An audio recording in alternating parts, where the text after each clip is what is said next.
sa puso. Ikaw ang pinalaki namin ni inay na anak ko. Pero natatandaan ko, babae ang sinilang ko. Kung gayon, sino? Ha?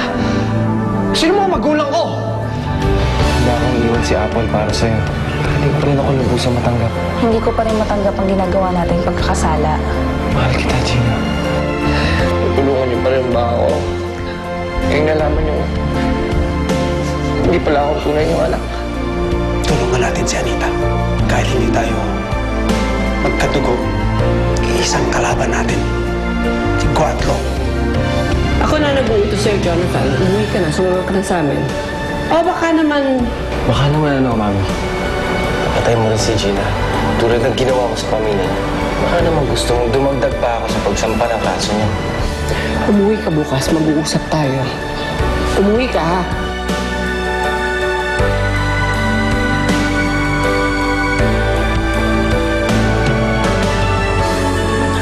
Rachel.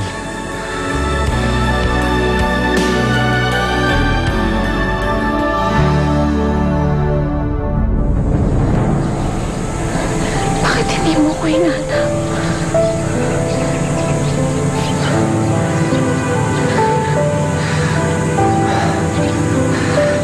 Dahil may nagsabi rin sa akin na patay ka na.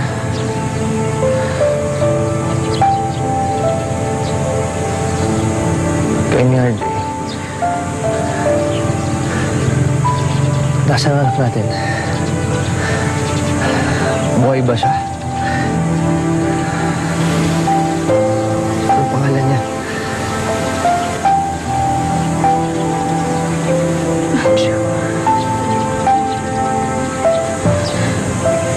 Matthew Cuatro.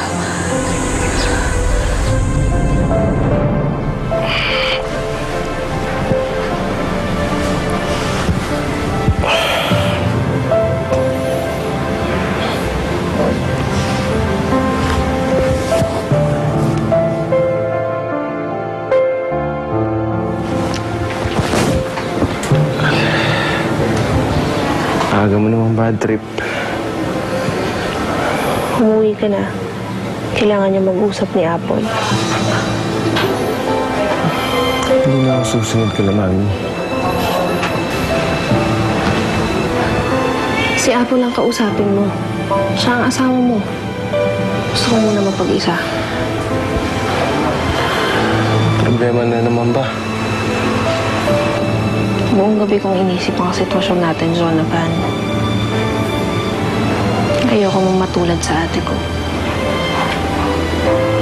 Hindi matanggap ng konsensya kung mahalin ka dahil alam kong mga magulang mo ang nagpapatay sa mga magulang ko.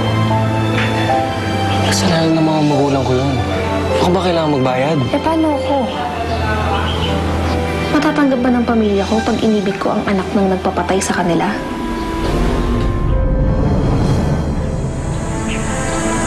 Sinungaling ka.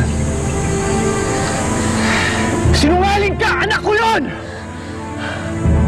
Ha?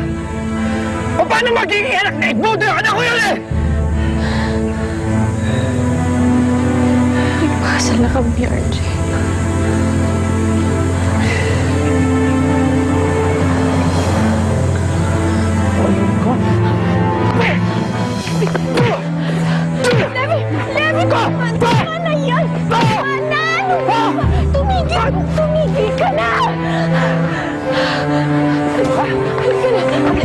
Teka.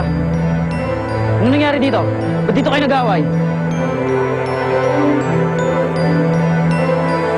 Wala kang pakialam!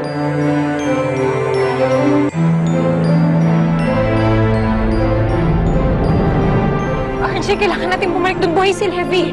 Buhay siya. Hindi tayo pwede bumalik doon, Rachel. Makikilala tayo doon eh. Kailangan ko siyang makausap. Sa ibang pagkakataon na lang, please. Paano natin siya mapupuntahan? Eh, hindi nga natin alam kung saan siya nakatira. Rachel, nakahanip na nga tayo dito eh. Lalo na pag nakikita tayo sa San Felipe.